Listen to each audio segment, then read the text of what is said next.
As millions of people around the world get vaccinated against COVID-19, political and business leaders are talking about vaccine passports as a way to try and get life back to normal. Here's what you need to know.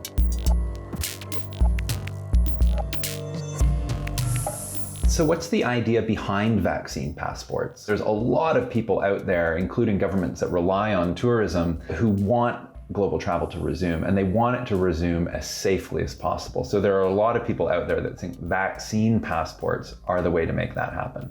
At the moment, a lot of countries and airlines require you to show proof that you haven't been infected with COVID-19 before you land, but there's no global standard and regulations vary from place to place. The idea of a vaccine passport would be to create and provide travelers with an updated, modern version of the yellow card that tracks your inoculations over time. That would allow border agents, immigration, airlines, to all have proof that you were vaccinated before traveling and have some kind of modern digital system where those things can even be verified ahead of time.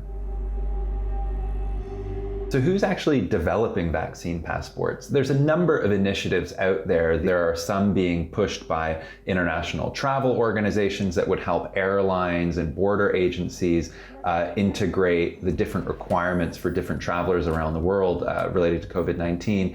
There's some from the World Economic Forum, which is working on the Commons project, which hopes to have a sort of smartphone-based digital app that would have a sort of global standard proving that you had been vaccinated. And there's other ones like Israel's Green Passport, and there's one in the UK that would integrate with the National Health Service. There's only a handful of private companies that are saying they require proof of vaccination. UK-based Saga Cruises is saying that people will need vaccine proof before they're allowed on their ships. There's also Qantas Airways, the Australian airline, whose CEO said that at some point in the future they do hope to only be flying people who have been vaccinated. But at the moment, it's still a bit controversial. You know, people are a little bit cautious to say we're going to limit people by a vaccine or by vaccination. While the WHO does not recommend vaccine passports at the moment, they've previously recommended against immunization passports, which would prove that the bearer has some kind of antibodies against COVID.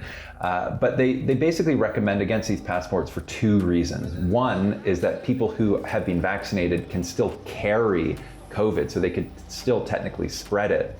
And the second thing is that vaccines are in short supply. So if you offer vaccine passports to people who've been vaccinated, not everyone's going to be able to get one because vaccines are limited both by how much your government buys and within each country who's been given the shot yet.